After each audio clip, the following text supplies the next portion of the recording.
Thank you for listening to this PodcastOne Sportsnet production, available on Apple Podcasts and PodcastOne. The following program is a PodcastOne.com production. From Hollywood, California, by way of the Broken Skull Ranch, this is the Steve Austin Show. Give me a hell yeah. Hell yeah. Now, here's Steve Austin. All right, everybody, welcome to the Steve Austin Show. I am coming to you from the mean streets of Los Angeles, California today. I'm sitting here in my office at 316 Gimmick Street. Today is Monday. It is a holiday.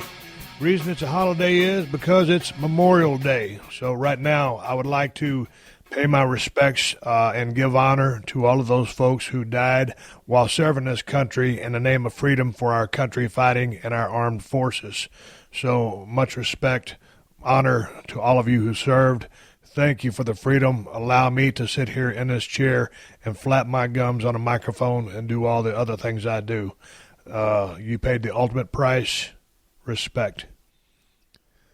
Hey, man, I got a chance to go out to Agua Dulce the other day and get on my Kawasaki Mule Pro FXT and take a couple of laps at a real easy pace.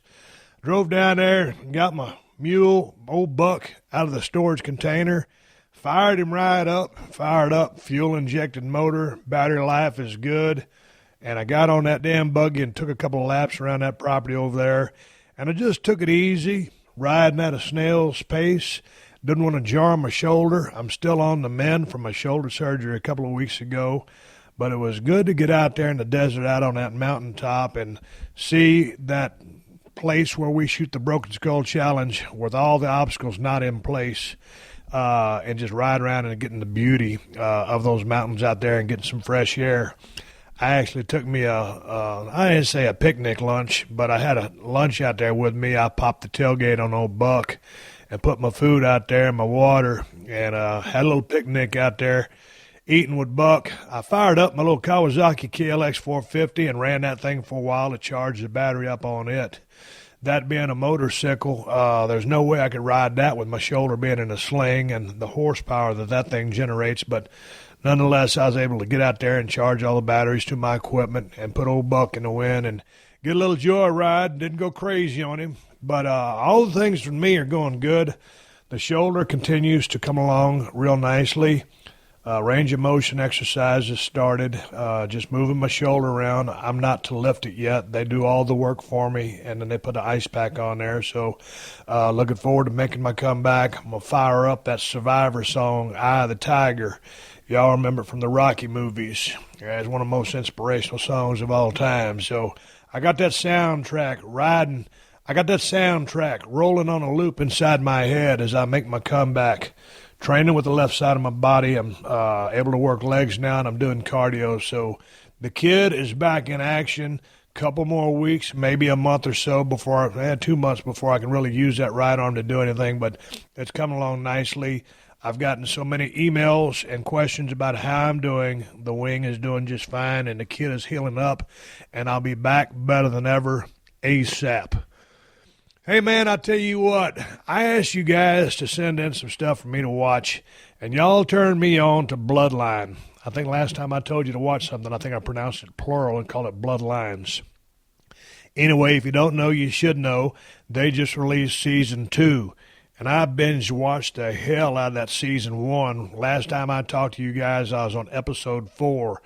In about 4 days, I caught up, and now I think I'm 3 deep. Tonight will be Episode 4 on Season 2, and I'll tell you what, I'm not going to give you guys any spoilers, but the tide has changed. The momentum has shifted. Sissy SpaceX character is in a completely different mindset on this season, and I won't tell you why, but man, I tell you what, Kyle Chandler continues to knock it out of the park. I won't say anything else about it because I don't want to give anything away. But anyway, I'm just telling you, if you haven't started watching Bloodline Season 1, you got to start watching it. If you get invested in the first episode or you start watching that first episode and you're thinking, hey, Steve, this is a little slow, just stick with it, man. The writing to this show is just off the charts. All of the performances from all of the characters is just supreme. I'm digging it the most. I'm deep into, or I got a good start on Season 2 now, and I'm enjoying the hell out of it. My only fear is this. when I get to the end of season 2, and they just released this, I'm probably going to be jonesing for season 3, and that's the way it always happens. So anyway, check that show out, and if you got another good show for me to watch, send it to questions@steveaustonshow.com and give a brother a heads up. For me, though, I'm recommending to you, if you ain't seen Bloodline, check it out. It's badass, and it's one of the best shows I've ever seen.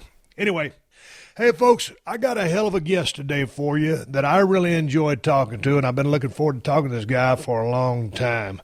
My guest today is Cowboy Johnny Mantell. I know a lot of people listen to this show are from the younger generation and might not remember Cowboy Johnny Mantell from his wrestling days, but I do.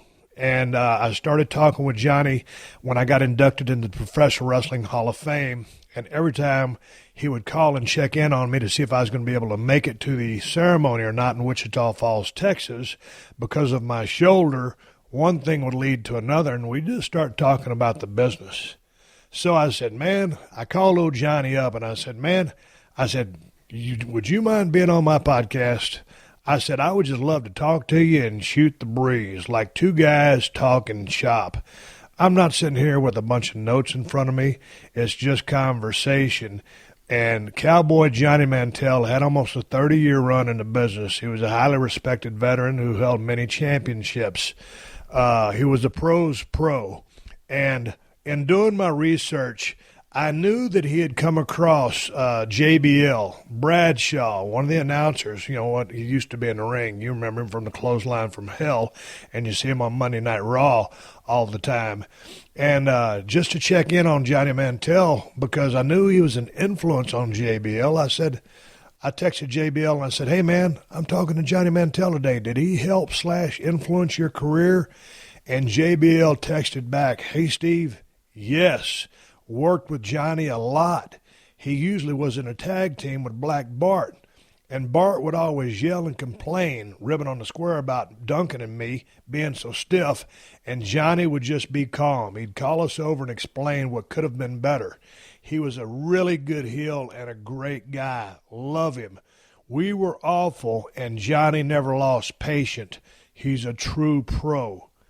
And that's exactly what I picked up when I was talking to Johnny, just in conversation and watching his matches on YouTube, because he's 58 years old, so he's like almost a generation ahead of me.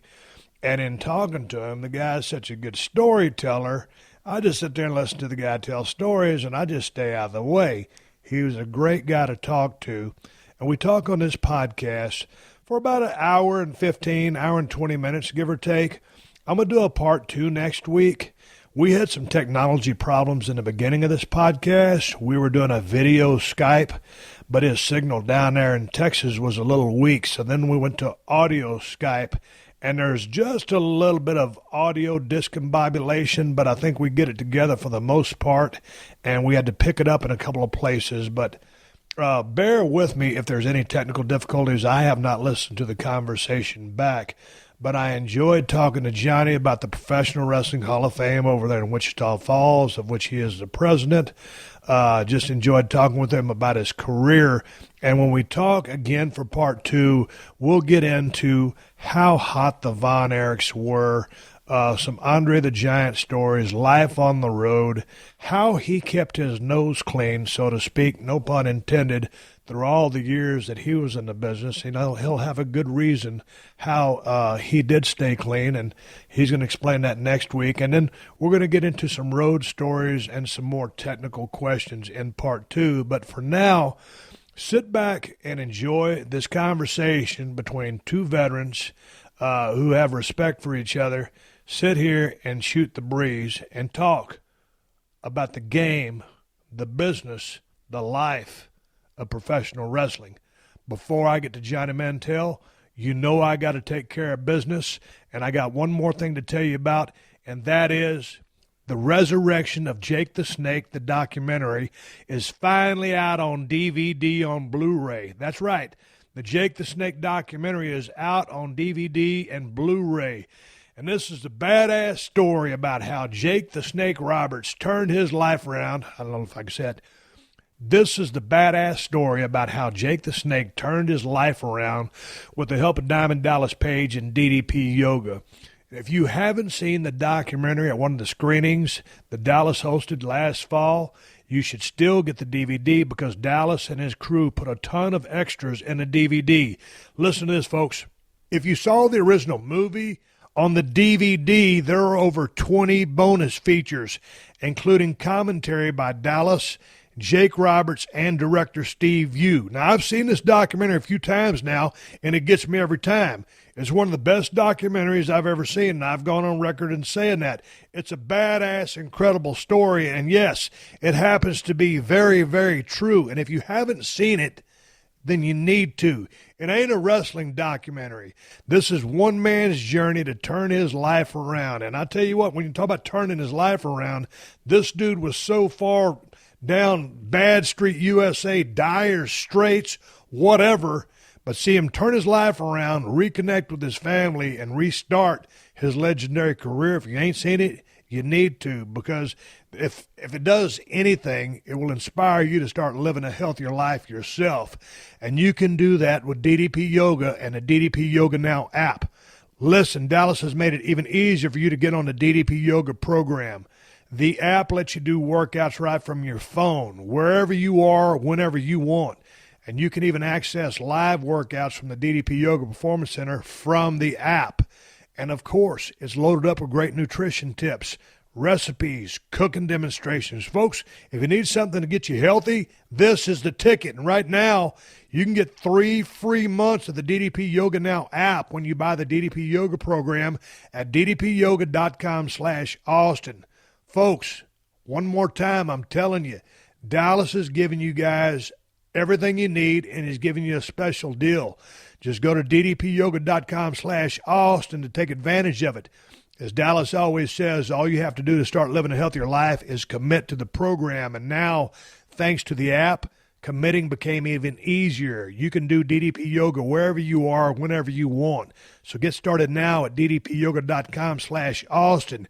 Use the promo code Austin316 and get 10% off. And that's the bottom line, 'cause I said so. Austin316, promo code 10% off. Get it. The Steve Austin Show. The Steve Austin Show. All right, here we go. I got Cowboy Johnny Mantell laughing on the other end of the phone. I was talking to Johnny yesterday about doing this podcast. 2 veterans of the squared circle, shooting the breeze and talking shop. And I told Johnny, I said, hey, man, you want to call this thing or you going to let me call it?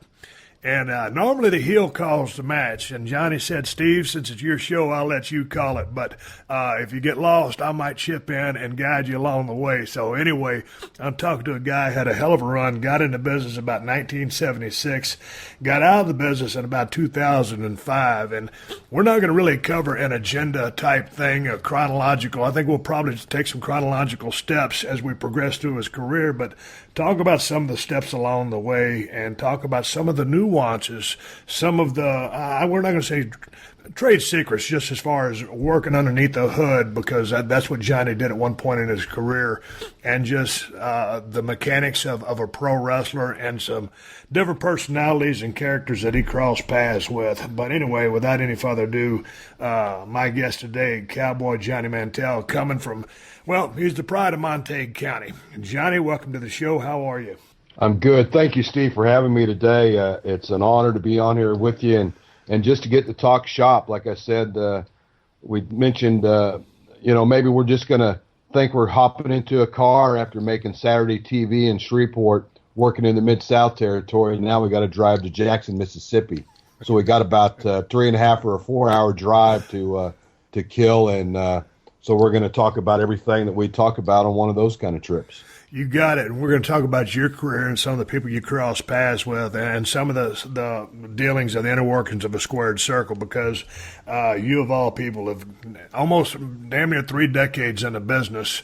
But I want to start off with the Pro Wrestling Hall of Fame, which is based out of Wichita Falls, Texas.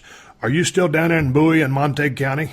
I sure am. I'm 42 minutes from the hall. It's a good compression time to get geared up for the day, and it's a good uncompression day at the end of the day to get stuff lined up for the next day. And we're really proud that the Professional Wrestling Hall of Fame has moved from upstate New York to Wichita Falls, Texas, where it now calls its home, and it will be from this point forward. We're just really proud to have it right here in our back door. Well, man, I'm really proud to be a part of the Professional Wrestling Hall of Fame. And the thing about this Hall of Fame, it's the only brick and mortar Hall of Fame for wrestling in existence, meaning brick and mortar, meaning it's an actual physical place that people can go by and see and visit.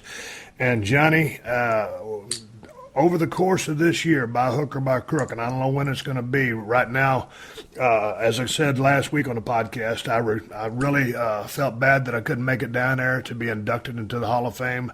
I'm nursing this wing. I canceled everything I got going to get this wing back in shape so I can get about making a living and paying my bills. But I'm going to get down there, and I'd like to take a tour of the facility with you and maybe do another podcast and talk about some of the stuff you guys have got in there. I guess the question that I have for you is, out of all the people, how did they come to Cowboy Johnny Mantell to be the president of the Pro Wrestling Hall of Fame now that it's moved down to Wichita Falls? Well, this whole project started back in 1999, and a gentleman by the name of Tony Villano started a group up there with sort of after visiting with Georgie Animal Steel and Ray Apollo, who was Doink the Clown, and Davey O'Hannon and Gene Lewis, and a group of wrestlers that he sort of befriended as he was a state athletic commissioner for the state of New York. He got to be pretty good friends with a group of the wrestlers, and I think something over some kind of bottle of alcohol, and all of them talking about what happens to your stuff when you retire or you quit. And everybody's answer was, well, it goes to a basement or an attic or goes someplace, and it just sort of gets forgotten about. And he said, well, there should be a Hall of Fame and museum that, always honors and keeps the history of wrestling alive. And hence the start of the Professional Wrestling Hall of Fame back in 1999. And throughout the years in upstate New York, they gave birth to it.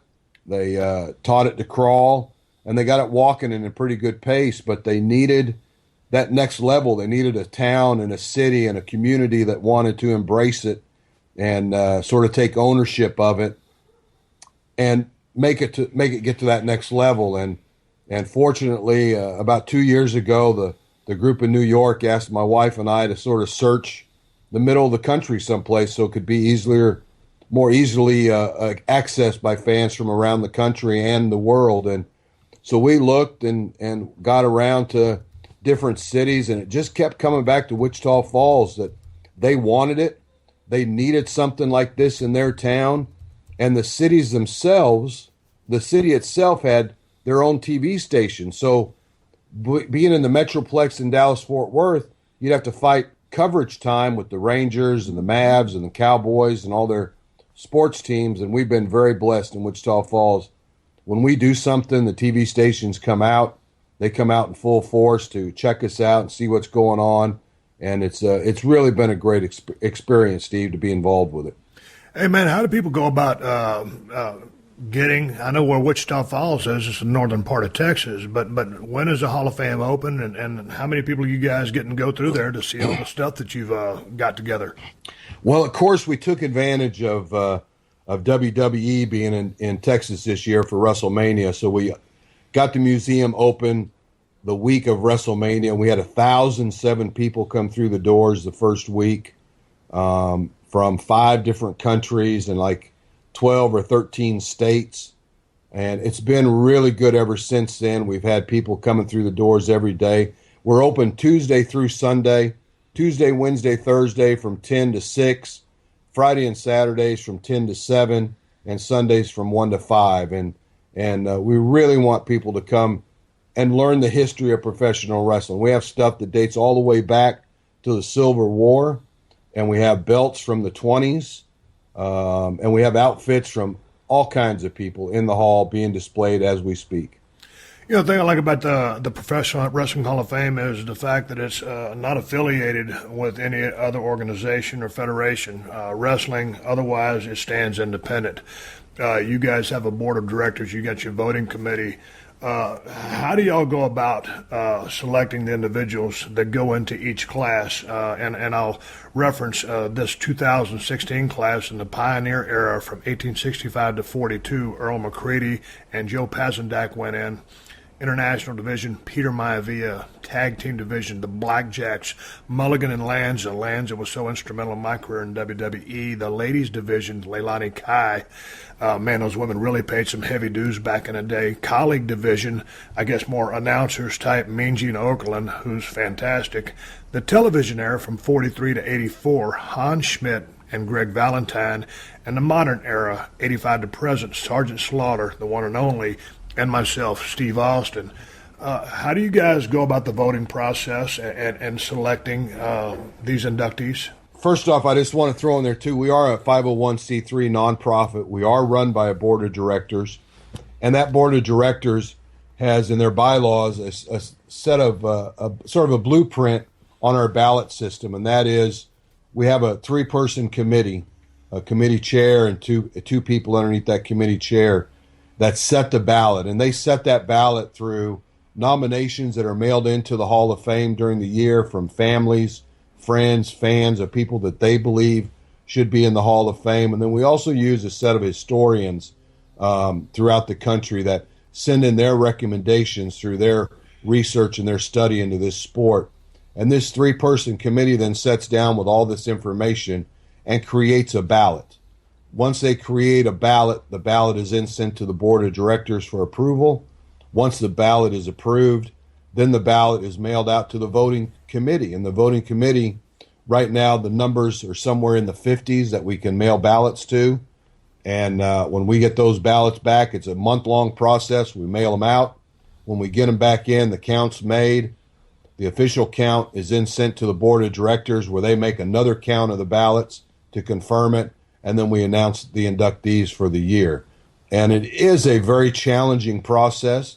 I cannot tell you enough that it's been successful for the first 15 years, but also tell you that this new board is looking at it that in our 15th year of induction, Steve, we still don't have a referee into the Hall of Fame. He's in that same category as a Mean Gene Okerlund that gets to, when I started, those guys traveled and went like Gene did from the AWA to here to there for different organizations, where most referees stayed in a territory and never left their home. So we have to look at some adjustments to the ballot this year to make sure that we're honoring everybody that needs to be honored. I couldn't agree with you more about the referees. I'm a big football fan, and a lot of times people will scoff. I guess it's probably punters. Ray Guy immediately comes to mention. They're always kind of looked over. But, man, Johnny, as you know, as long a career as you had, and I know that referee, I mean, they can make or break a match. To me, they're just as important as one of the boys. And well, they are one of the boys first and foremost. But man, I tell you what, a good referee can make a good match great. It just makes all the difference in the world. So, and one of my favorite referees, and I know you've worked with a ton of them, but just to stand out on the top of my list is Tommy Young. Yeah, and I go back to a Red Shoes Dugan or a Sandy Barr or a Jack Howe. There's so many, Ronnie West. There's so many from around the country, again, that have really been overlooked right now. Charlie, I mean, just, God, there's so many of them. So we have to fix that issue and make sure that, again, this hall, for it to stand alone, like you said, and it does stand alone, we don't promote any one promotion. We promote all wrestling. And that's what we have to make sure we're doing properly at the Hall of Fame. Well, I'm looking forward to getting down there, and I am going to make it down there. When I think of Wichita Falls, me being from Texas, I think about the drought. And Wichita Falls was really not in a good way as far as water supply was going because you guys hadn't gotten any rain. Have you guys kicked out of the drought yet? I know Houston just got flooded. Austin caught some rain. Are y'all catching any of that over there yet? Have y'all gotten some relief? Yeah, we had a real bad problem with drought there for a couple of years, but now the last 2 seasons have really hammered us with rain, so we're really blessed. And I'll tell you, my experience, I was born and raised in Southern California and have lived in Texas since 1981, and I've seen this cycle, and it never seems to fail that we'll get dry for a little bit, then we're going to get really wet for a little bit. And I think that's just sort of God saying, hey, I'm in charge here, not you guys. Hey, man, I'm glad you brought up California because that brings us back to your formative years when you started some amateur wrestling. Let's get into you being in the ring. But before you got in the ring, as a 10-year-old, you started amateur wrestling. How advanced did you get with amateur wrestling, and did it help you in your pro career? Oh, absolutely. My dad was very instrumental in me wrestling because my brother Kenny was a state champion in California, and I wanted to follow in his footsteps, so I started wrestling at the age of 10. And my brother Ken, and most people know Ken Mantell, he's 12 years older than I am. I have two older brothers, one 15, one 12. I was the last try for a girl, and but I wanted to wrestle, and my dad took me to tournaments, double elimination tournaments. As a 10-year-old, a big chubby 10-year-old kid, I got beat every week for a while, and eventually started sort of turning the tide there and started winning my share. And yeah, wrestling really helped me gain a lot of self-confidence. It helped me realize that I could walk out into any setting or situation and handle myself in it. And not just because you could take somebody to the ground or something like that. If you had to talk about it or you had to discuss something or politic about something, I think my wrestling career taught me all that. So it's really been something I preach all my life to kids. If you want to learn a sport, try amateur wrestling, because it's going to be you out there on the mat all by yourself. You're imano, and there's nobody else to blame if you win or lose. Now, your brother Kenny was 12 years older than you. He decided to get into the business of professional wrestling. Now, were you guys watching as a kid and growing up in Chino? Were y'all going down to the Olympic Auditorium where wrestling was on fire back in the day? How were you introduced to the sport? I was introduced through TV, watching Freddie Blassie and John Tolis and all the guys back in that day, the Hollywood Blondes, Rocky Johnson, Pork Chops Cash. Yeah, we were fed some of the best wrestling there in Southern California. Grew up watching it on TV, and actually my brother Kenny's role into professional wrestling after college and having a family and kids and all that was through a rooster fight in Oklahoma. He met a gentleman by the name of Jack Armstrong that then took him down to introduce him to Fritz von Erich, and that's how he got started. So he was, I think, 23 or 24, maybe 25 when he got started. Now, I know of your brother more through his booking of world-class championship wrestling, all the accolades and how highly everyone thought of him as a booker. I didn't know too much about his wrestling career. How did he do in the ring? Because, again, his reputation to me was one of the main bookers of world-class. Well, he was the NWA World Junior Heavyweight Champion for about 2.5 years, and he won that title from Danny Hodge. Oh, geez. So I guess Bill Watts and Leroy McGurk really took a liking to Ken and really helped promote him. And I think Fritz had a lot to do with that as well. Fritz started him in Dallas. And in the hall, I have a picture that Fritz signed, I guess apparently when he was going to Florida to train with Hiro Matsuda. And it said on there, horrible name, but great kid. And I'd like to sort of keep track of him. So I think Kenny, much like me, starting the way I did, he was very blessed in the way he got started and was around a lot of great people that really taught him the right way. Hey, man, real quick story about Leroy McGurk, because at this point in time, when Kenny passed through there, that would have been was that the Oklahoma territory? Yes. Okay, now Leroy McGurk, when he was a young kid, was blinded in one of his eyes in a swimming accident. Later, he was riding passenger on the way to a restaurant in a car. The driver had to hit the brakes because a car pulled out in front of him. Leroy hit the dash. His mirrored sunglasses or whatever went into his eye and completely blinded him and ruined his career. But he would go on to run the territory along with Bill Watts and still train people. Did you know, Leroy, when all this was going on, was this before your time, or do you know of what I'm speaking about and give any details on how this happened? Well, I've heard a lot of different stories to it, how all that happened. I just know that when I met Leroy, he was blind in both eyes, and him and his wife were so kind to me as an 18-year-old kid starting in this business. And back in those days, there was a trip from Houma, Louisiana to Tulsa, Oklahoma, and that was a Sunday night show to a Monday night show. And lots of times Leroy and his wife were, being so gracious, they let me come in and sort of sleep in the office all day so I didn't have to pay for a hotel room. So they were very instrumental in my career, talked to me a lot through it. Leroy told me lots of stories about his amateur career and then him changing to be a pro.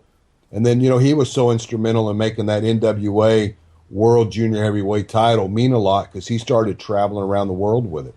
So very, very, very knowledgeable man about wrestling and such kind people.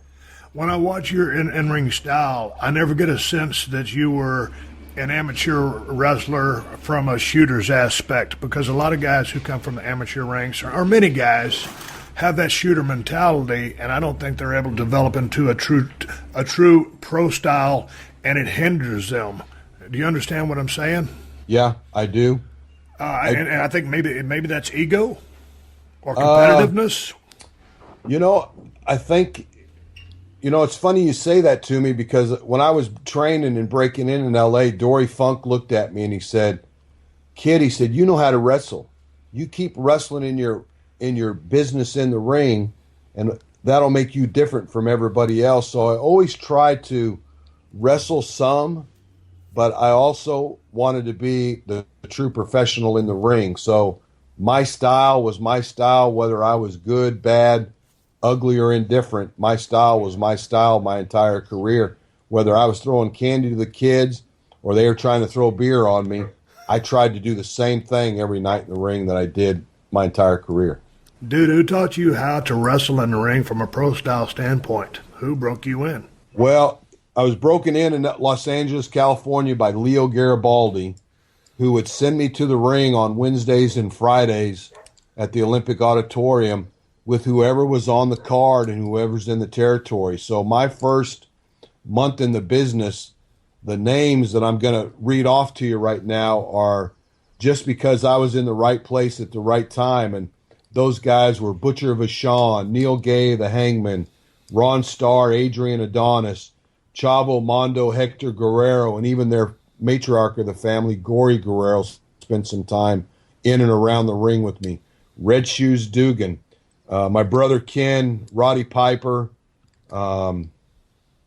Dory Funk came in for a month doing a little angle out there, and he'd work out with me on Wednesdays and Fridays.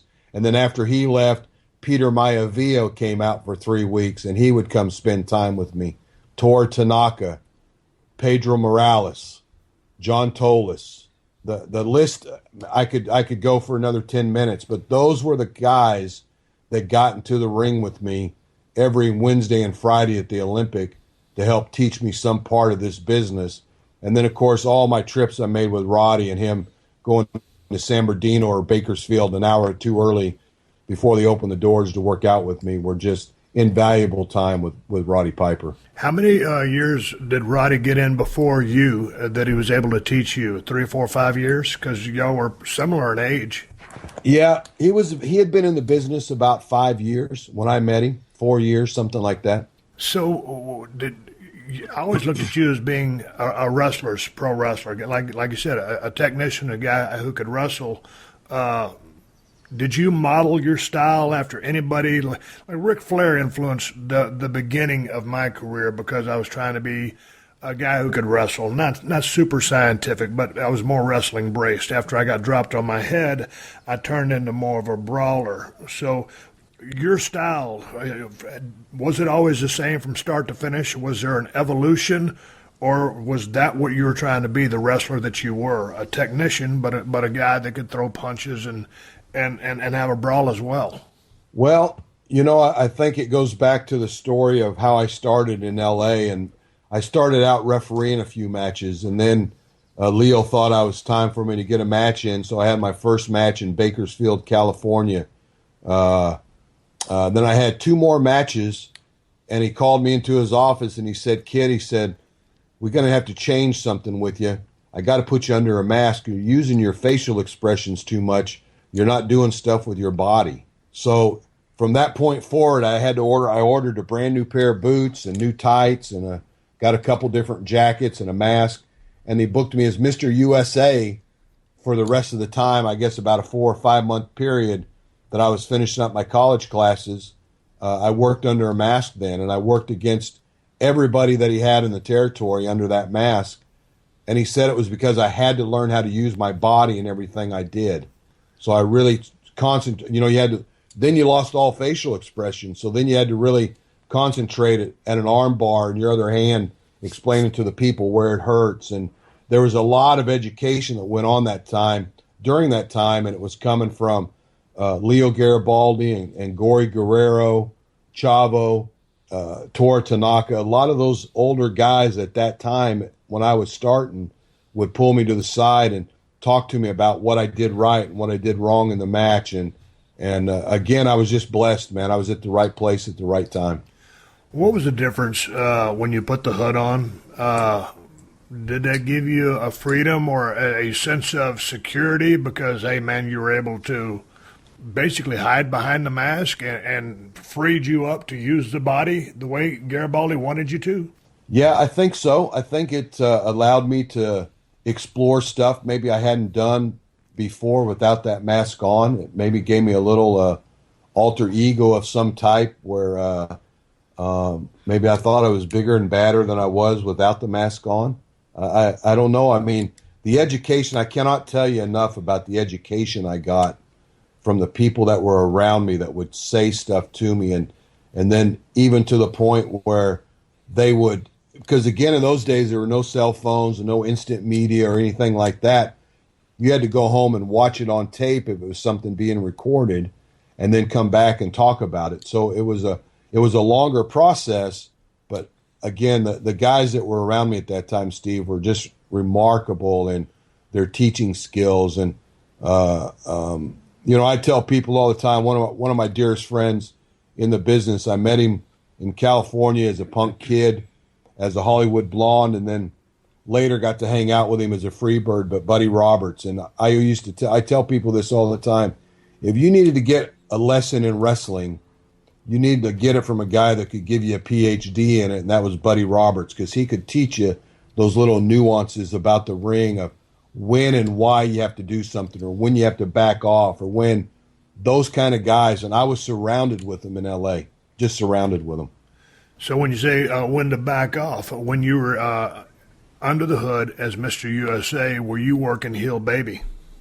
I did both. He allowed me to explore both sides at that time.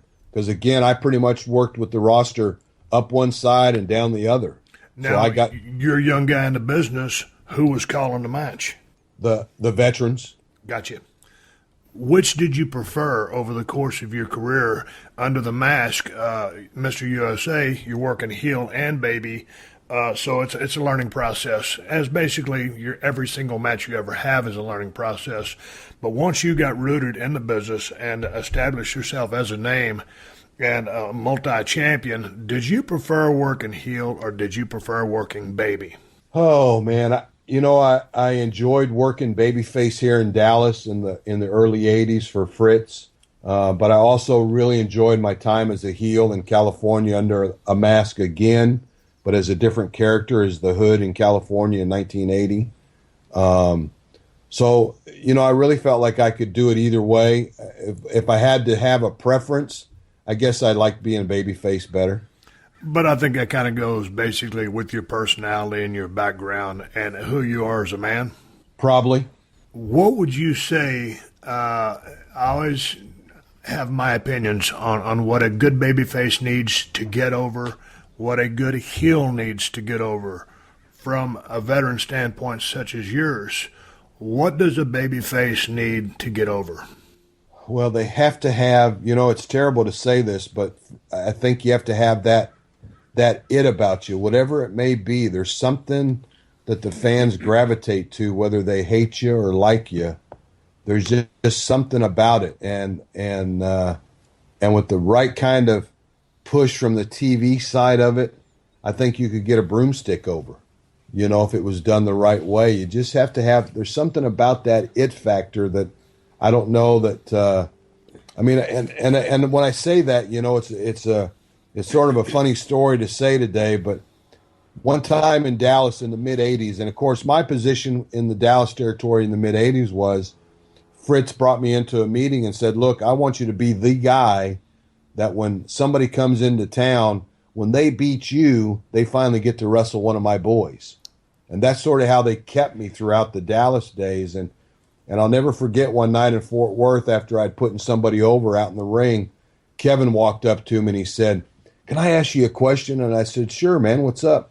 And he said, how do you do it? You get beat all the time, yet the people still like you. Keep going. That's great. And I think it's just how you do it in the ring. Whether I was going up or going down, it didn't matter to me in the ring. I still got the same stuff across.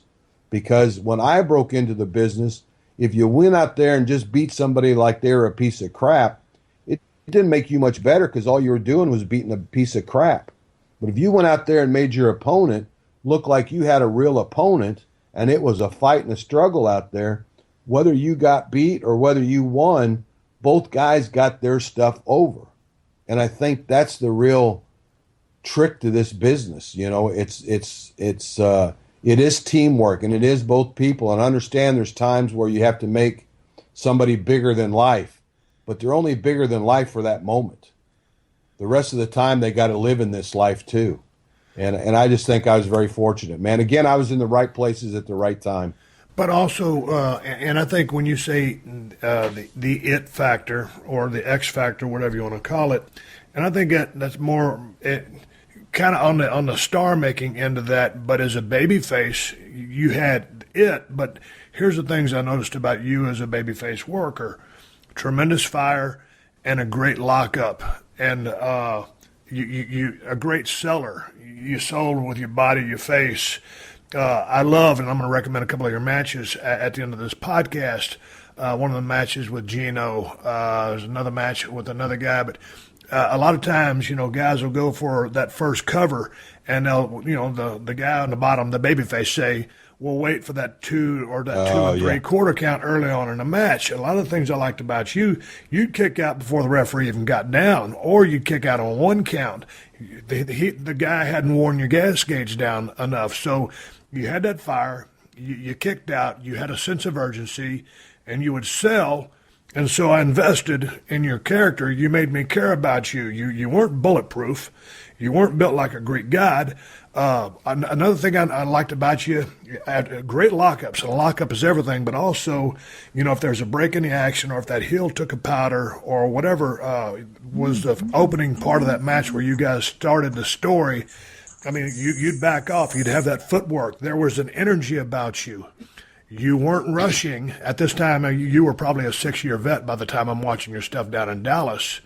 But you weren't rushing. You were already, a pro-grade pro, and you looked like a pro, in your presentation. Do you know what I'm saying here?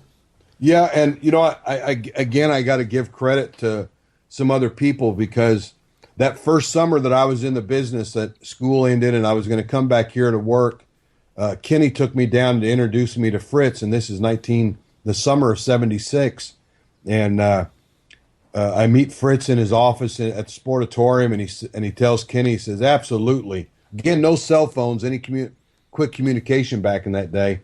He said, absolutely, John can start next week. He can come in and work with all the boys. And we shook Fritz's hand and said we'd call him when we got home. We needed to talk about it and stuff. And as soon as we got out to Kenny's car, he said, well, you can't start here. And I said, well, why not? Because my brother Kenny had a dairy up in Forestburg, Texas. And I thought, man, I was going to have me a cheap place to live and be able to be here and everything. And he said, you can't start here because you're going to teach all those kids, Fritz's kids, how to wrestle. You don't need to teach anybody how to wrestle. You need to have some of these guys teach you how to wrestle. We drove back up to the dairy in Forestburg. He called Bill Watts. I started the next Saturday for Bill Watts and Leroy McGurk at the Shreveport TV. And that day, just to give you a little more about my career and how my life has been in this business, that day I drove in, but I parked my car in Shreveport, and they said, we got a ride for you. This guy's going to come get you here at TV. He didn't work TV today, but you and him are going to go to Jackson, Mississippi. And I said, okay. And the guy that was going to come get me was Bruiser Brody. Oh, no, this is classic. Stop right there. I'm going to take a pause for the cause for the sponsors to keep the show on the air for free. I'm coming right back with the Cowboy Johnny Mantell. He's talking about Bruiser Brody on the Steve Austin Show. Weeds are like nature's boomerang. Roundup knows they keep coming back, and with one spray of Roundup Max Control 365, kill those stubborn little rascals right down to the root and keep them away for up to a year. Draw the line and stop weeds from boomeranging back. And this week I'm drawing the line at the WWE brand split, with SmackDown becoming a live show on Tuesday nights, and what a great opportunity this will be for some of the NXT talent. Been looking for Finn Balor to come up to the main roster forever. Dude's a great worker who's done some great things in NXT.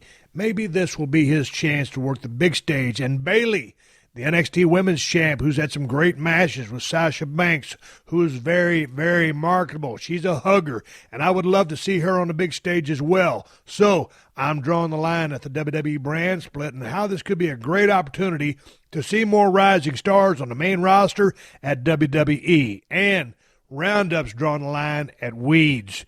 Your patio should be for cooking out and kicking back, and Roundup's Max Control 365 helps keep it that way by keeping weeds away for up to 1 year. One spray of Roundup Max Control 365 gets you up to 365 days of weed-free relaxation time. Draw the line.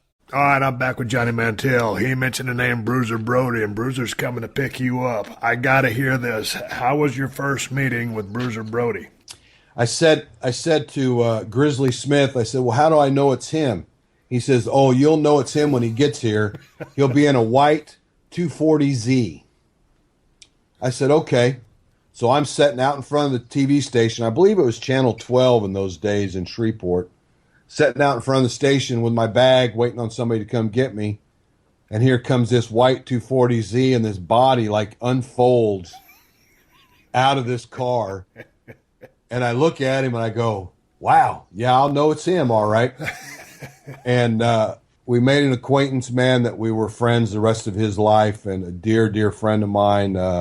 I still talk to his widow regularly, very nice family.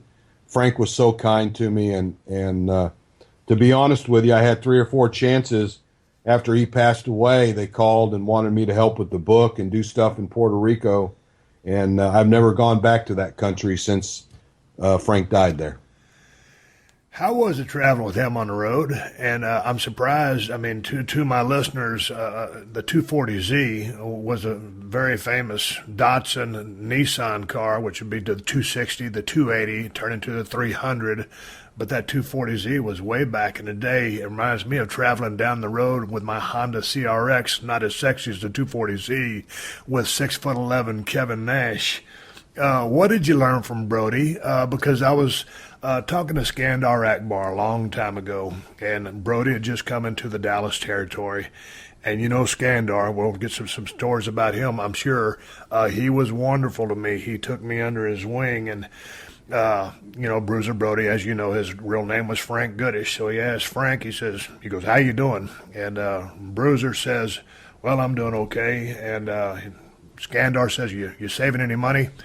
And about that time, Bruiser pulled out a can of tuna fish and was eating tuna fish out of a can. He was indeed saving his money. So that spoke to who Bruiser was. And a guy watched his money.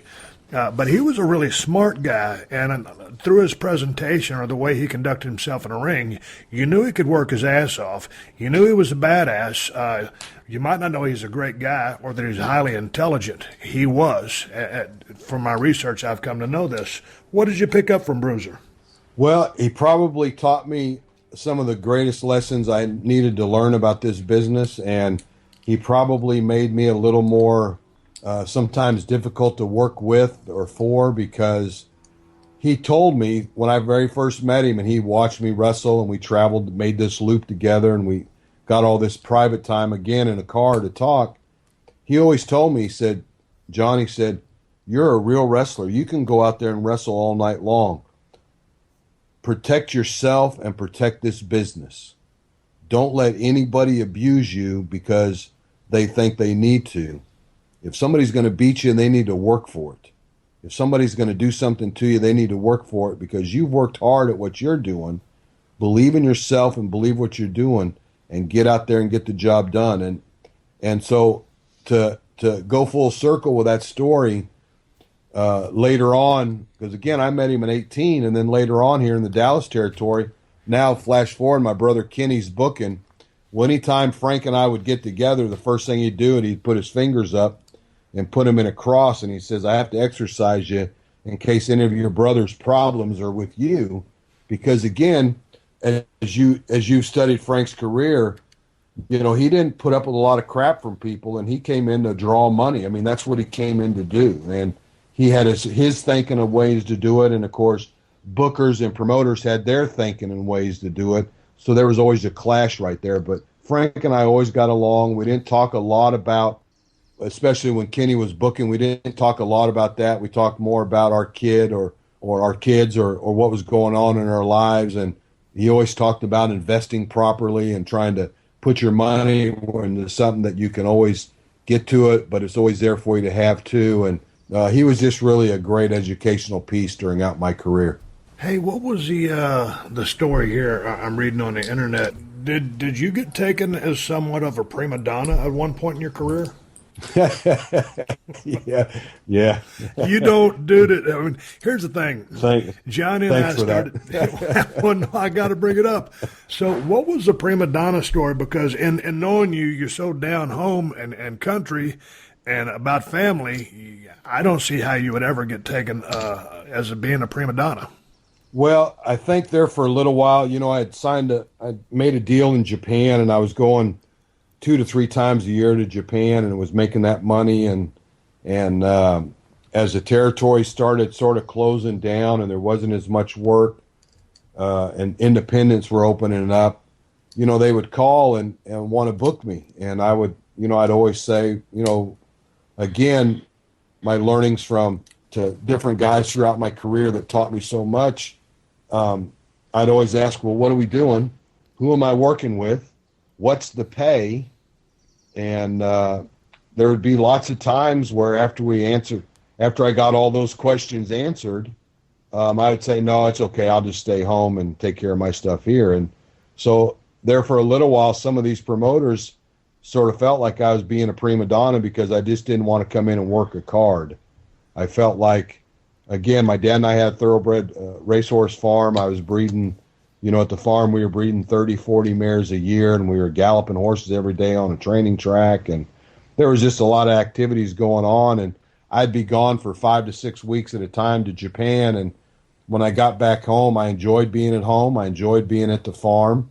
And I just didn't feel like I needed to go put my body through the abuse if I really didn't like who I was working with, what kind of pay they were going to give me, and if we were doing it for the right reason to keep my name sort of in a decent place. Because I do get a lot of good plug from back in the world class days. And again, a 6'1", 225, and just an athlete. And I just, I always felt like I had so much other things going on and in my life. It wasn't about just showing up and being with the boys. I had a daughter to raise, and my mom and dad and I had a farm, and we were raising horses, and there was just so much else to do that I chuckled at you saying prima donna, because I admit that sometimes that people sort of felt that way about me, but it wasn't because I didn't want to. It was just because it wasn't advantageous for me. No, dude, and dude, that's called looking out for yourself. And I don't know how many of these kids I tell today, I say, man, look out for yourself. If you're not going to look out for yourself, ain't nobody else going to look out for you either. And they'll see that as an advantage for them to take advantage of you. So maybe it was construed or taken as being a prima donna. But, dude, it sounds like you had a pretty good head on your shoulders, had a lot of reason, had a life other than professional wrestling, and had the smarts and the wherewithal to not just go into any situation because it's a gig that's being offered to you. You don't take every single gig that's being offered to you just because you're a pro wrestler and there's a wrestling match. That's called managing your career, correct? Yeah, and I was always taught if you're the smartest guy in the dressing room, you're in the wrong place. You need to surround yourself with people that can teach you and that can help you.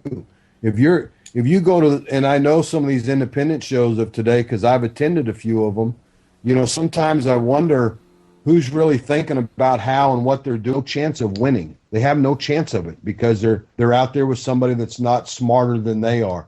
When I first started, and when my brother Kenny got me down there to Louisiana and to Bill Watts, I got to work with every night the Assassins, the Medics, the Stan Hansens, the Jerry Oates, the Mike Georges, Salento Rodriguez's, those kind of guys that took you out there and guided you through matches. And that's how you have to learn. And so I always tried to make myself, made sure that I was always in a position to get better and maybe make that extra dollar, because again, at the end of the day, you and I know we're going to look at it the same way. It's not about what you've done and where you've been. It's about how much you get home to your family. And that's the most important thing. I tell the guys that I talk to that same exact stuff, Johnny. I say, hey, man, I was talking to a kid the other day. He goes, it's funny that they're paying us to do this because I do it for free. And I told him, I said, you know what, we all say that, but let me give you the reality. If at the end of your run you don't have some money in the bank, you did it wrong. It's great to be able to go out there and love what you do, and I did, and so did you. But at the end of the day, you're in business, and if you take it for anything other than that, you're not playing the game right. You're not playing the business or working the business right. You've got to look at it for yourself, and you've got to look out for your pay, your spot, your angles. You've got to be involved. Yeah. You have to manage your own stuff, and that's something I tell people all the time. Leo Garibaldi got me my first trip to Japan. Everyone after that, I was involved in the process of getting me to Japan. I went to Israel for the Dallas office, but made my own deal there. When I made 7 or 8 trips with David Manning, the referee, to the Virgin Islands, and helped on those tours and did a lot of the dressing room stuff with the guys and finishes and stuff. But I made my own deal when I went and did that. When I was very young, I got an offer to Mexico to go down there. They wanted me on a 2-year deal. And I was just afraid I didn't speak enough Spanish, so I didn't go down there and work. But sometimes I think, oh, man, I maybe should have, You just have to make those decisions in your life and accept them, good or bad, learn from them, and then move on to the next one and get, because this life's short, man. We got to enjoy every day we can, and you got to do it in the best way we can. And I think that would be the thing about my career was I was just surrounded with so many great guys that would help guide you in those directions of your career. You mentioned some big names in that past list of guys that you brought up, some technicians and great workers. I got to ask you, though, about Stan Hansen, because Stan, I was fortunate to run across him this past year at WrestleMania, as were you. You've known him for a long time. And, I'm one of Stan Hansen's biggest fans. Watching him and Brody do their stuff in Japan, that strong style. The Japan's working strong style.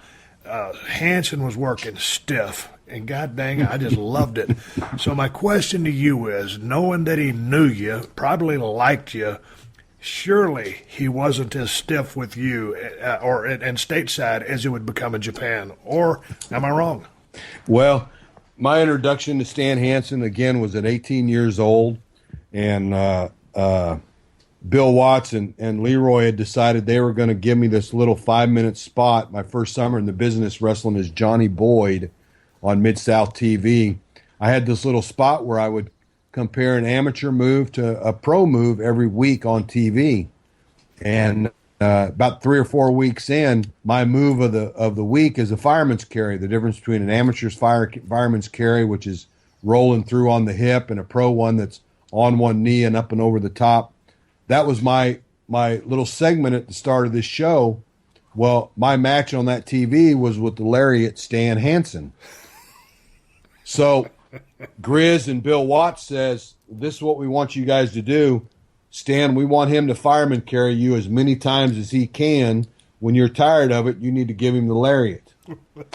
So that was pretty much our match. And Stan, immediately after we got done with our direction of what we had to do, Stan looked at me and he said, kid, I want to apologize to you right now. And I said, what for? And he said, because when I take these glasses off and have to go to the ring, I can't see much. So he said, I'll turn around. You need to be there doing it to me. And when I tell you, I'll hit the ropes and come off and give you one. Yes, sir. So we went out to the ring, and that's what we did. And that lariat had a little steam behind it, would have hit me. But we've been friends all these years. Stan is such a supporter of the Hall of Fame. We are so proud to have him in to induct the Blackjacks this year into the Hall of Fame. And it's always great to see Stan. It was great to shake his hand the other day, but when you say, kid, when I take these glasses off, I don't see so great, was that the old excuse? Well, if it was okay because I took it and liked it. And I, if I could get back in the ring today, I'd sure like to be back in there with him because he did something that I always tried to do, and that's what he made it look like it was real. And I always tried to be the same way. I agree 100%. I just got so much respect for that guy. It's a great story. Hey, tell me a little bit about working for Cowboy Bill Watts. I got a chance to meet him down in WCW when I was a kid, and I started watching Houston wrestling. I was watching Paul Bosch and Mid-South Power Pro, catching the stuff from the Carolinas, NWA. And, man, that was some of the best television going. And I love that Mid-South action, Power Pro, whatever you want to call it. I would have loved to have been, able to work for Bill Watts and get a chance to sit under the learning tree. What did you pick up down there in that territory? Well, he gave me an opportunity to learn from day one. Again, I think him and my brother Kenny were very close at one time. And so when I came in there and started working for him, he sort of had a little special interest in me, so he always made sure that and again, as an 18-year-old kid, you didn't look at it as punishment, but I would do I would be in a tag match every night in the semi-main, and then I also doubled up in the captain's match. So I was wrestling twice a night on every card, and that would be 4 times on Saturday and 4 times on Sunday. But I was working, like I said, I was working with the Assassins and with the Medics and with AC and with some great talent. So I was in the learning process, and Bill was always good to me. Anytime I got stuck someplace and he was in his plane, he'd ask me if I wanted to fly back someplace with him, and he always talked to me about the business and how to protect it and do the things the right way. I have no complaints. I know there's a lot of people that complain about his payoffs and different things. As far as with me, Bill always treated me exactly the way he told me he was going to do, and he has always respected me as me, and we still have a relationship today. And I know he had some surgery to his back. Hope he's healing up and everything's good. Hey, man, how was that territory? Because I know there were some brutal drives due to the states that the Mid-South Territory covered. Grueling drives, and like you just said at the beginning of the podcast, okay, it's going to be about a 4-hour ride, give or take. So how did you deal with that? Who would you travel with? Well, you traveled with a group of everybody, but I traveled a lot in Louisiana with Butch Reed, Killer Carl Cox, Jerry Oates. I did some with the Freebirds later on in my career down there. My brother, I traveled with Grizz a lot. Grizz and Akbar, I traveled with them a lot. I got a lot of knowledge from a lot of miles in cars with those two men about the business and angles and how to do stuff the right way. You just sort of hopped in and fitted in where you could. When Sakurada first came to the United States, he traveled with me for about a month solid. Killer Khan, Kabuki. I mean, you just sort of made those road trips in different places. Ernie the Cat Ladd took me to some of the best eating places in Louisiana I've ever been, and nobody'd even know they were there unless he knew they were there. God, Steve, there's just so many of them, so many trips. I really didn't try to just travel with the same guys over and over and over again. I tried to sort of broaden my horizons by getting to know everybody the best I could. But the one thing about that territory, Johnny, as you well know, kayfabe was king, and the business wasn't exposed yet. Talk about, because I know when you're saying you're traveling with different guys, it's all heels or all babies, because Watts would come unglued if there was any breaking of kayfabe. Yeah. You traveled with your like kind. There's no doubt about that. And if you did get in a car with somebody from the other side of the fence, you did it at night, down the road, away from the building and away from everybody. Or you met up at a hotel and somebody's room was sort of the private gathering for the night, and that's where you all got together. But, yeah, it was very strict back in those days. He didn't want to hear it. I mean, I never had that issue with him, so I don't know the consequences, but I know there was different guys that wouldn't listen to that stuff, and they didn't stick around very long. There was an old rumor that if one of the boys got in a fight in a bar, it was okay if you got in a fight, but if you lost the fight, you got fined.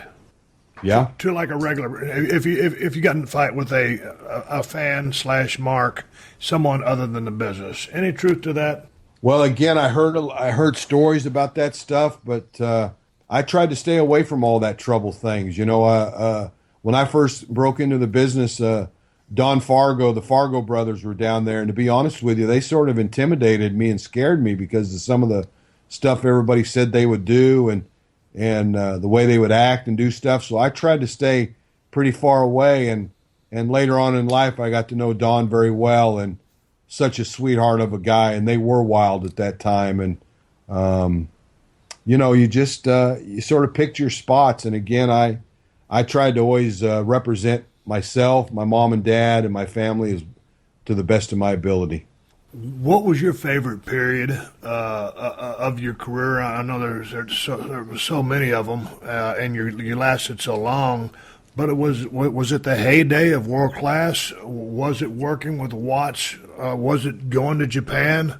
Well, I really enjoyed my Japan trips. I really enjoyed that style of work over there, that close and getting after it every night.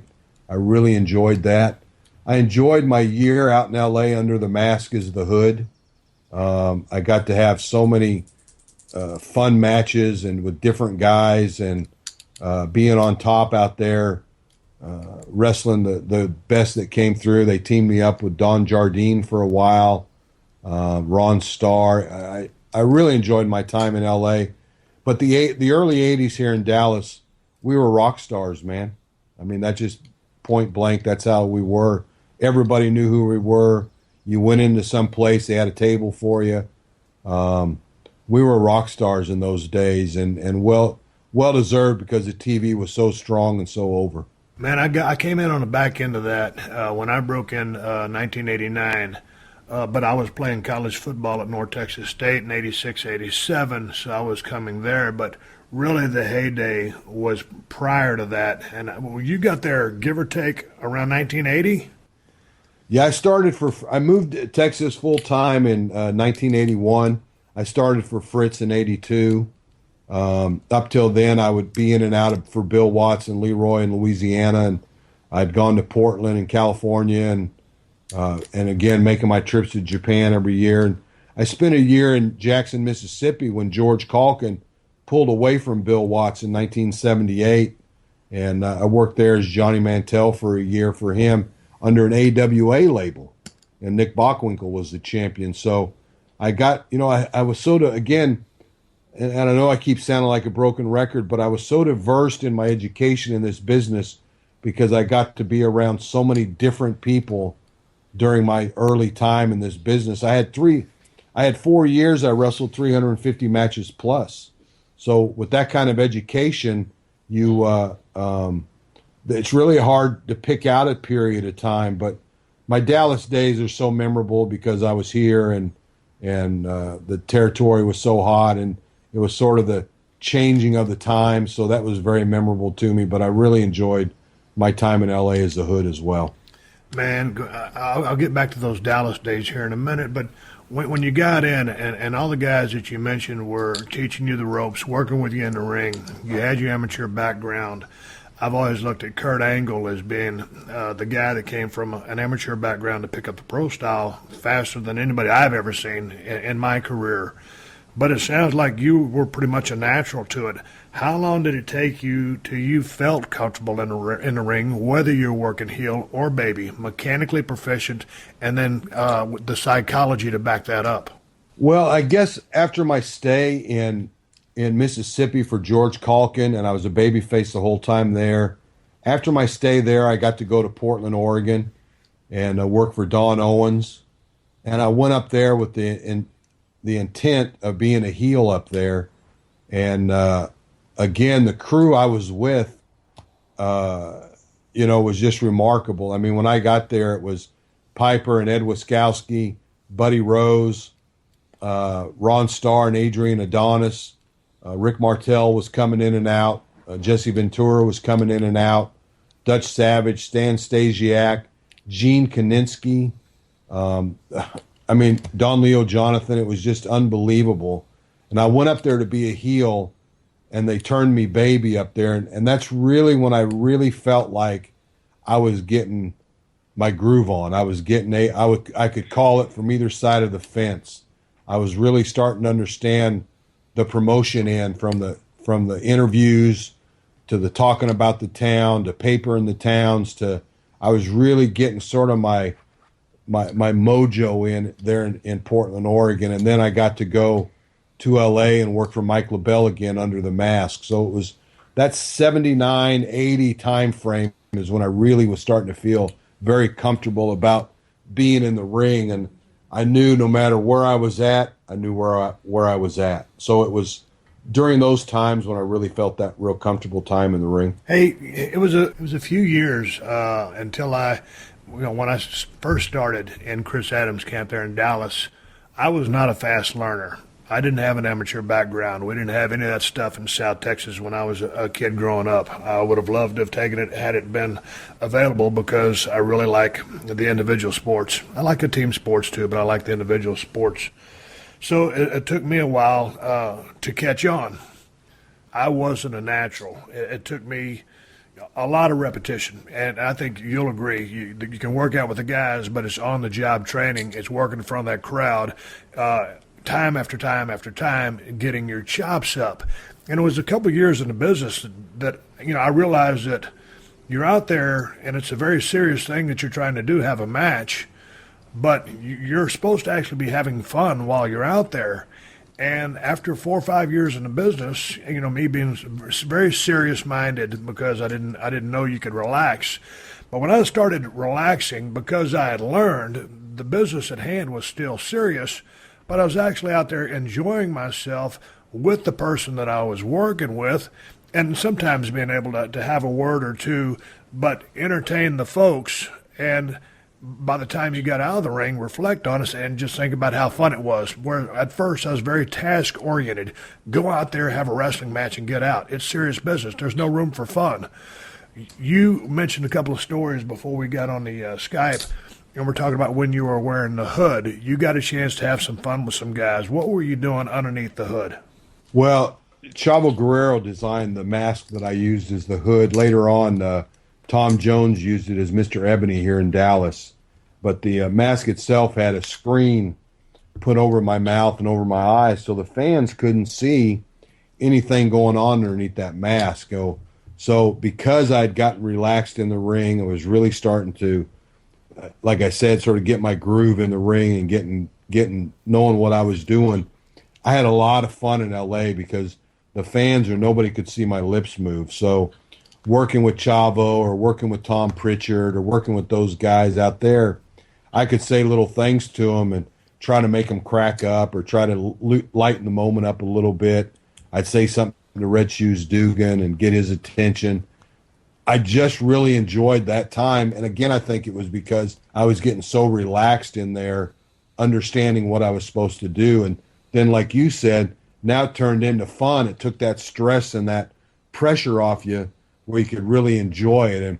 And listening back to fan stories now about those days, I think it really showed in my work. Chavo or Tom Pritchard and I did this thing. I was undefeated out there for so long. Pritchard come in and he was undefeated. So we did this thing on the Beat the Champ deal they did on the TV out there, and we did about a 4 or 5 week deal. And it was one of those things where we built up to a match where, boy, I was just whooping his butt at the end of the match, and I wanted 5 more minutes, and he agreed to it.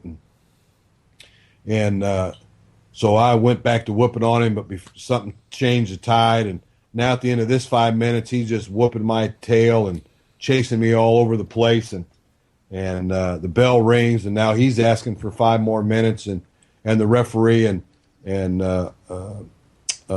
Jimmy Lennon come over and asked me if I want to give him 5 more minutes. And I literally said on the microphone, I said, no, that was 5 minutes. That was enough for tonight. We'll have to pick this up at another time. And I walked off. And this one of the historians out in California tells a great story that he was just a kid laying in bed and he was supposed to be asleep, and his mom and dad didn't know he had a TV in the bedroom, and he was covered up with the blanket watching this on TV. And when I said that, he screamed at me through the TV. He was so mad I wouldn't give Pritchard 5 more minutes.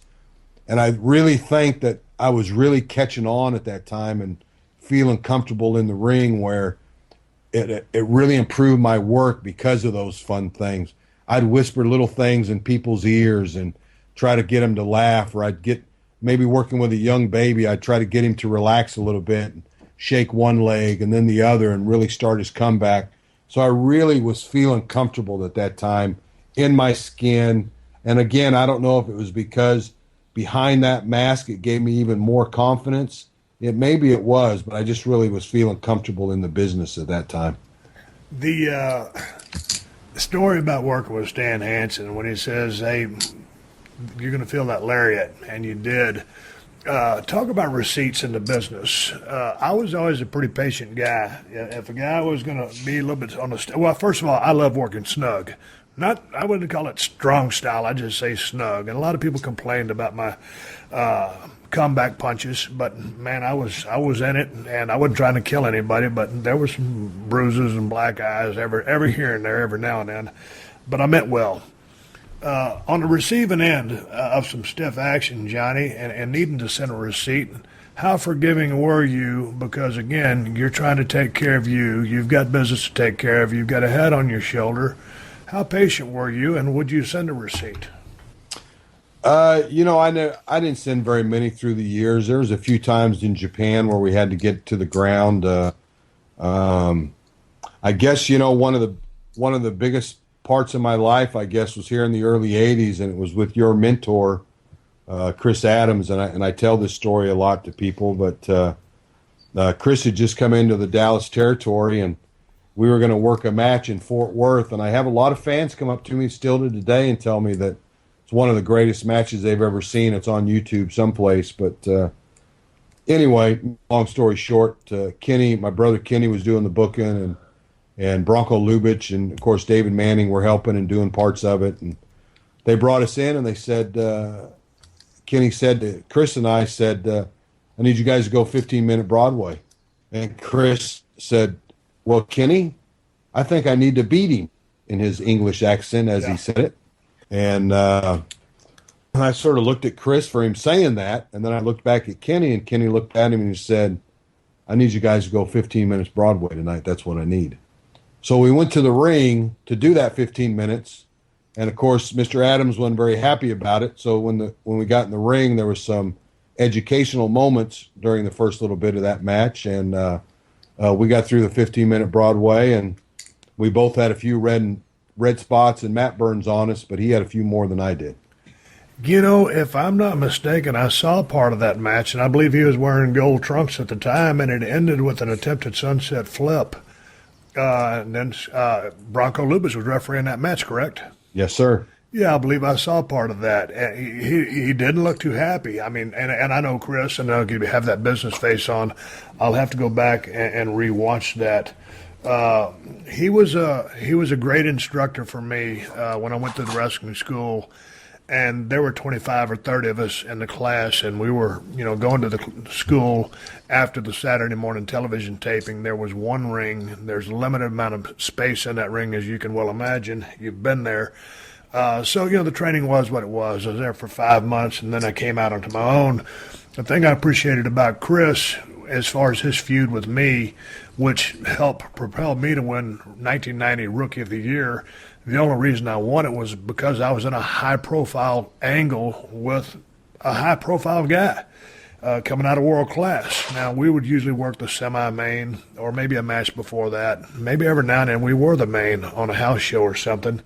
But it was just due to the attention. And the thing about Chris, from a business standpoint, and I don't know who was booking at the time. I don't believe it was Ken. But it might have been Ken, but he pretty well left our angle to be left up to Chris to book. And I just remember when Chris needed a win, he'd get a win. When I needed to get some heat on him, I got the heat on him after he got the win. So he was always about business, and he helped me out tremendously. It's just unfortunate that the way his life ended, I don't know what happened. Do you remember when that went down? Well, you know, it's funny throughout this whole process of being with the Professional Wrestling Hall of Fame has been so humbling. And we had a gentleman who bought a storage unit locker that had a bunch of Chris Adams stuff in it. And in that locker is 6 years of Chris's yearly calendars. And I'm sure about the time you started, you saw all the boys would carry these yearly calendars around, and we'd keep track of our mileage and what town we wrestled at and who we were doing. And in Chris's case, his were complete novels about what shows he was running, who he was booking, who he was meeting with, when he was going to Japan, what these dates were, who this guy was coming in, that guy was coming in. Well, I have 6 years of his books. There's 1 year missing in the middle of this run. But we have 6 years, and it's I think it runs to about 2 years before he passed away. And now that we know the outcome, Steve, you can look at those books and see a spiral, sort of a downhill spiral of what was going on in his life. So to tell you exactly what all happened there at the end, I really don't know, but it's pretty interesting to come and look through these books and to see that spiral, because again, now that we know the outcome, we know there was something going on that wasn't good in his life. Man, are these books available at the Pro Wrestling Hall of Fame in Wichita? What we've done with them is we've processed these books with some help with some preservists to help preserve these books, and we've made copies of them. So the original books are going to be up in a shadow box on the wall, and the copies are going to be on a desk where people can look through them and see his life and times. God dang, when's that going to be available? That'd be really interesting to see that. Here in the next couple of weeks. That's been something we've been working on, and we're hoping to have that in place here in the next couple of weeks. I also have a book from Fritz von Erich, 1981. Every match, same type of book, a yearling calendar. Every show they ran that year, the dollar number they drew, and everybody that was on every card. And when the boys left to go here, or they went there, or Brody was coming in, or Inoki was coming in, or whatever this book has all that in it, plus the total dollar amount of what they drew every night in 1981. The other great piece that we've had donated, and it's with the University of Texas Arlington right now, being preserved, and that is a either 80 or 81 check ledger book from the St. Louis Wrestling Club that ran the Kiel Auditorium, and it shows every check they wrote that year to the talent, to the TV station, to the grips, it's pretty remarkable. And that's the kind of history that we're really wanting to show in here, to show the fans and the young wrestlers of many years from now the life and times of what it took to be in this business. You know, I'll share a story with you real quickly before we wrap this thing up, and I'd love to continue this next week if you want to. Absolutely. Okay, so we're going to continue next week with Johnny Mantell, but I was on an airplane one time, and Terry Taylor had was sitting in his chair on the airplane. He had the tray folded out in front of him from the seat in front of him, and he had all these receipts laying on the table, and he had his ledger notebook, and he was writing down the towns, writing down his expenses, itemizing everything, and I walked by and I said, "What are you doing?" He goes, "Man, I'm doing my receipts, for his taxes, for his write-offs." And he had everything organized. And he goes, "Kid, you need to start doing this." Of course, I never did that. But what I always tell kids these days is it's interesting when you get a chance to talk to a guy that's booked a territory for a while, or a guy, like Jim Cornette. I'll talk to Jim Cornette every now and then, and he has everything for years and years written down because he was booking. And so when you have some actual records that you can go back and look at and reference and remember, it's instrumental. So I tell all these kids these days that I talk to, I say, "Hey man, are you keeping a journal of some sort, or a calendar, or anything?" And back when I got on top in WWF, I would always ask what the house was. I knew what I would make. I knew the attendance. And so that was my learning curve, is to knowing, how much, I needed to make. So I always tell these kids these days, whether you just end up with a notebook full of 3 years to 10 years worth of dates, numbers, people, places, and I said, write down at least 3 sentences of what happened in your life on that day. Because one of these days, maybe you'll write a book. Maybe it'll be able to generate income, because there's so many things I've forgotten, Johnny, over my career. There's holes. People ask me about specific years, and I'll say, I don't remember the invasion angle at all, because I don't. But had I written some of this stuff down, on the road, in an airplane, or driving down the road in a car, in a hotel, I'd have those memories. So I want to get out there to the Pro Wrestling Hall of Fame, Wichita Falls, to see what you're talking about. But to anybody out there, if you're going to get in the business, or you are in the business, and I don't know how many of these kids in the WWE I've told this to, you need to be writing all this stuff down: numbers, houses, towns, what you did, how you got there, what rent-a-car you was in, what hotel you stayed at. And it'll help you, because these are records that are either going to jar your memories, make you some money to write a book, or you can pass down to your kids or your grandkids so they can know what you did with your life. What are your Absolutely. thoughts? Oh, I totally agree. I'm so mad at myself today, because I wrestled with Andre the Giant 10 times out in L.A. I worked with Lou Thez and Gene Kaninsky, and I've wrestled with some of the greats in this business, but I have no documentation to prove it. It's just in my mind and my memories. And I tell these kids the same thing, Steve. Write stuff down. Keep track of your careers. And, of course, when I started, there were no cell phones and instant pictures and all that kind of stuff. So part of me says, boy, I'm sure glad there wasn't any, because how much trouble I might be in today because of some of the stuff. But also, I wish there would have been, so I had some of those pictures, because I sure would have had a picture of me beating Andre the Giant one day in the dressing room in a game of cribbage, or some of the other great things. King Curtis taking me for a cruise down the beach. Different stories and times in my life that are just in my brain now. I don't have any documentation for. I wish I did. All right, next time we come back, I want to talk about some of the people you just mentioned. I want to talk about how hot the Von Erichs were, that territory, a little bit of the dark side of the Dallas dressing room, talking with Andre, some more travel stories. I'll get some specific things, and we'll get into some high spots, some low spots, and we'll also talk about you real briefly. You were part of the brain study in Dallas when WrestleMania came through town, correct? I was here when the Super Bowl came to town. The NFL did a brain study working on their CTE stuff, and I was in that brain study with a lot of the football players. Well, let's get to that on the next time we talk, and we're going to talk in a couple of days for the next Tuesday podcast. After this is two guys shooting the breeze, talking about pro wrestling. Johnny had a tremendous run. It's been fun talking to him, and we're going to hook it up again next Tuesday. Johnny, I appreciate your time. Steve, thanks so much, my friend. Anything for you? Hey, anything we want to plug right here on this podcast for the Pro Wrestling Hall of Fame, any of your social media, anything for you that we can? Yeah, pwhf.org. You can go to the website, get all the information. We also have a PWHF Facebook page. I'm not very technically capable with all this modern technology, so my better half has to handle and do a lot of that. So those are the two spots. Very soon we're going to start a newsletter to all our fans of our website that will tell you as we're bringing superstars in to sign autographs on Saturdays at the hall to meet and greet with the fans, and we're looking forward to starting that here in about the next 3 weeks.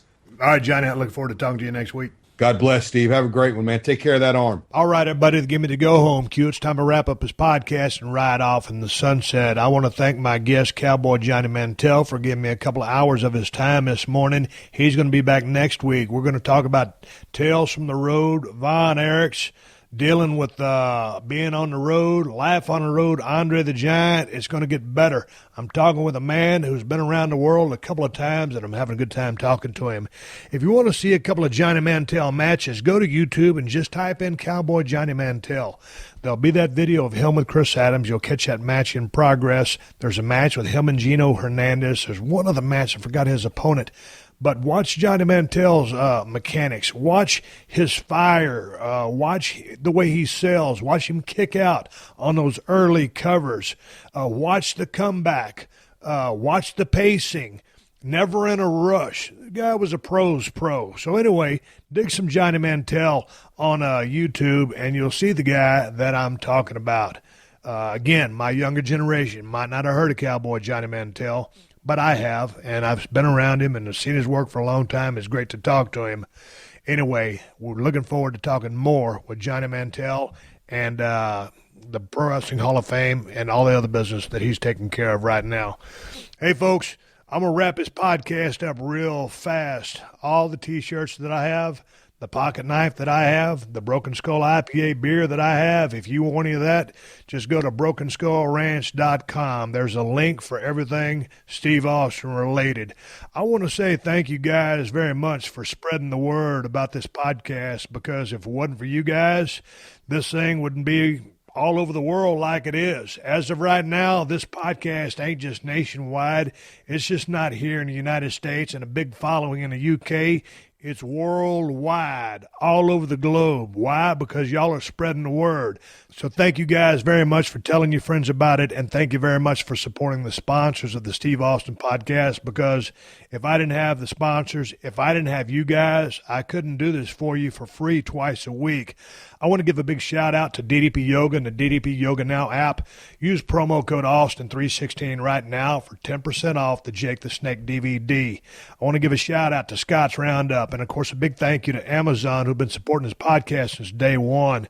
If you use my Amazon links whenever you're doing any online shopping, Amazon will kick back a couple of bucks to the podcast, and it doesn't cost you anything extra. There are no hidden fees or charges. You can buy whatever you're planning on buying and help out the podcast in the process. You can find my Amazon links by going to PodcastOne.com, click on the Killer Deals button in the top right corner of the page, and then hit the Steve Austin Show button and go to shopping. I ain't telling you to buy nothing you don't need. I don't want a handout. We have an agreement with Amazon, and they kick back a couple of bucks for us to pay our production costs, and that's how we keep this show on the air for free. Find my Amazon links and all my sponsors, everything Steve Austin Show related, by clicking the buttons I told you to click. If you bookmark that thing, you can find it in one click, save yourself a lot of headaches and hassles. Go to shopping, help support the show. Hey, folks, keep listening, because the 60-second AP News headlines are coming up next.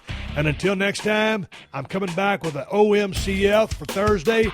My name is Steve Austin, and I will catch your ass down the road. Download new episodes of The Steve Austin Show every Tuesday at PodcastOne.com. That's PodcastOne.com.